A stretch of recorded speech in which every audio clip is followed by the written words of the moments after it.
We welcome you here this morning, Judge Scott, and we're ready for your opening statement. Thank you, Justice Wiggins. As many of you know, I'm a judge in the northwest corner of the state. I've been a district judge in the 3rd District for 17 years, and I practiced law there for 17 years before that. Rather than give you the same information that you have in the questionnaire, I'd like to open with just a little bit of personal background that I don't think is contained in any of the materials I've already submitted. I'm married, have 2 children and 2 grandchildren. I was raised on a family farm homesteaded by my great-grandfather in 1868. He was one of the earliest settlers in that part of the state, arriving from Scotland even before the Dutch, who are now the majority of the population where I live. I worked on the farm as a kid, earned enough to pay for my schooling. I taught astronomy at a junior college before I entered law school. And that continues to be a hobby of mine. I drag the telescope out of the garage a few nights each year. I make furniture is another hobby. I think I've filled up our house, my daughter's, close friends and relatives, and a good part of the little church I attend. And I find that very therapeutic to do something with my hands at the end of the day, something so different than resolving legal disputes that we do so much of. And as I think I mentioned in my material, I farm a little bit with my brothers, but that's become more limited, and I don't have the time. And as it's become more sophisticated in the machinery, my specialty has become cleaning out the grain bins and bringing lunch to the men. But I enjoy that break very much for the same reasons, to get away from the work. When I practiced law in Rock Valley, it was a small-town general practice. I was able to work with 2 wonderful attorneys that had been there for decades, that were my mentors. And I did both transactional and trial work. My trial work consisted of both criminal and civil. And on the criminal side, I was an assistant county attorney. I both prosecuted and defended criminal cases, and I've handled every type of civil litigation. My trial experience, of course, really took off when I became a district judge. I would estimate I've presided over 250 or 300 jury trials that include criminal issues of all types, many high-profile, and also several complex civil cases. So I have broad and deep legal experience, particularly trial experience. But I'm sure so do many of the applicants. So what, I ask myself, is there anything that would set me apart? And there's a couple qualities I'd like you to consider. First, I am very comfortable with and capable of, and have shown my openness that I think our Supreme Court's going to have to take in the future to reestablish itself. And I've demonstrated that through my work as a district judge. A small example, many years ago I adopted the policy that attorneys that want to speak in chambers to argue a point or resolve a matter, that's fine. But if their clients are in the courthouse, I'd like them invited along to participate, to observe, not participate, but to observe if they wish. I think the perception of fairness quite often can be just as important as fairness itself. And I've tried to do that in my job as a district judge. I think in the future the justices of the appellate courts are going to have to be a little more outgoing than they have in the past, given the current times. I think it's going to require personal contact with other government leaders, more public speaking, better relations with the public, with the bar, with the trial bench. And I'm comfortable doing that. That's what I've done. And I think if you look at the plebiscite results I've attached, it would bear me out on that point. I get along with people. I can relate to them, and that's been my personality.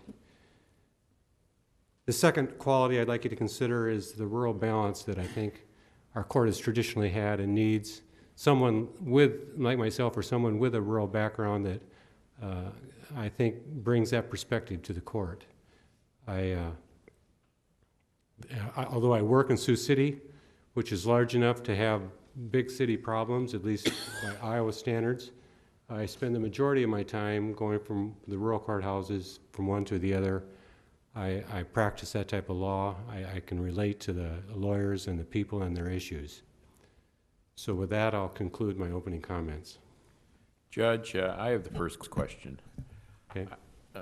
Yesterday, Justice Scalia was invited by the Tea Party to give a talk on constitutional law and the Tea Party members of Congress on the Capitol Hill yesterday, and I was reading this morning, or I heard on the radio, I can't remember which one, that he was highly criticized for doing that, yet he may, and there's a question whether he may or may not have violated judicial ethics. Although I'll tell you, the U.S. Supreme Court has ethics, but rules, no one can see them. I tried to get them once, and they don't give them to you. Can you tell me, when you talk about this openness and working with other branch of governments, where you would draw the line, and how do you draw that line? Well, it's tough, I think, with an advocacy group that has an agenda where it would be hard to be taken objectively. And I don't know where exactly I would draw that line. But I would think most of the time those type of talks would be all right, in my view. What the Tea Party's top seminar was, or whatever the occasion was, I don't know any of the details. And it could be that you cross that line, but you'd have to look at each one, I think, individually. But I think the public doesn't have enough information the way it is. They wonder, I think, what do we do? And the more that we can explain and shed some light on our work, the better, I think. Thank you. Any questions from this side of the table? Mr. Fitzgibbons. Good morning, Judge Scott. Good morning. Judge, I've asked some questions of some of the fine candidates who've come before our group about geography. And geography, I think, has quite a bit to do more perhaps on the administrative side of things as opposed to some of the other aspects of what makes a good Supreme Court justice. The administration of the court system, that is one of the obligations of the Supreme Court, is a very difficult, heavy task. 95% of the expenses, at least I've been so informed, relate to personnel. It's a tough environment for budgets. It's going to probably get tougher. In the rural areas, those of us that practice there seem to think that perhaps we are not getting a fair portion of the judicial budget. Facing and keeping in mind what's probably going to happen, what do you see from the administrative perspective on what can be done to perhaps better balance the delivery of resources to rural areas? I think a technology might come to our aid. EDMS, the Electric Docketing Management System, is being piloted in my neighboring county, Plymouth County. And I received an innovation award for my work on that last year. And what that can do is if our docket becomes electronic, we could have a clerk in one of the rural counties where they might be actually overstaffed, that their volume can't quite justify the second or the third person, but they could be working on a file from another county electronically with the same effect as if they were there physically. And I think that's just one example, one piece of technology that could help even out the workload and make sure that the courts stay present in these small rural counties. I think they're entitled to access to justice just like you are in the urban areas. The other point is, I think, on rulemaking and administrative rulemaking, we just need to keep in mind that practice might be a little bit different in rural Iowa than it is in urban Iowa, and be sensitive to that in the rules that we adopt. But I hope that answers your question. It does. Thank you, Judge. Any other questions? Mr. Pace? Thank you, Justice Wiggins. Good morning, Judge. Good morning. I see in your materials you were nominated to the Iowa Court of Appeals in 1999. Yes. And I don't recall whether or not you'd been before a commission before my time. I don't recall that you've been the time I've been serving. But have you at that time, you were interested in being an appellate judge, and obviously you still are. Had you put your name in those interim times? And if There was not, one why time not? in between. It bruised my ego enough that I stepped back from it a little. But I like what I'm doing, and you know, I didn't jump in just right away, but I put my hat in the ring one time, I think, between then and now. And why now? I think, given my age, and pretty soon I'll be too old, but I think more importantly, I think it would be interesting and important work. I think I have the background and the ability. I think I could do the job well. And I think if ever there was a time, at least in my career, that qualified people need to step up to the plate, it's right now. And those are my reasons. Thank you, Judge. Any other questions over on this side of the table? Let's go to the other side. Let's start with Mr. Cook, since I didn't call him twice this morning. All right, I've got enough questions in, I think, so far. Judge, you have an impressive legal background and an excellent reputation as a trial judge in Thank you. Northwest Iowa. I don't want to ask you about those things. I want to ask you about your personal life. In your application, you described your activities as a member of your church in Sioux Center, Iowa. Tell me about the activities that you're involved in at your church. I am a lecturer and a distributor, and I've taught religious education many years. And I made the furniture, the altar, and all that kind of stuff. But I'm active in those roles, and I see it as a part of a balanced approach to life. I think a moral code is important. For me, that's where my source. There's certainly other possibilities, but I was always a member in Rock Valley, where I still have my address and where I worked for many years. But Sioux Center, for a small town, never had a Catholic church and has developed one just in the last 10 years. So it's kind of fun to be part of a grassroots growth of that. Thank you. Mr. Brody. As a native of one of those unique counties up in extreme northwest Iowa, welcome to central Iowa. Thank you. The question I have for you is how do you approach challenging cases or issues that may differ from a personally held belief that you may have? Do you have some examples of an example of how you've done that? Well, I study the law as best I can, and occasionally I have to do something that the law requires that I wouldn't personally decide it that way. But if that's the way it is, that's the way it is. And that's part of our duty, and that's part of the oath I've taken. And examples might be, I've handed down some criminal sentences that I didn't personally agree with, but they were required by law. And they're just tough days when you have to do that.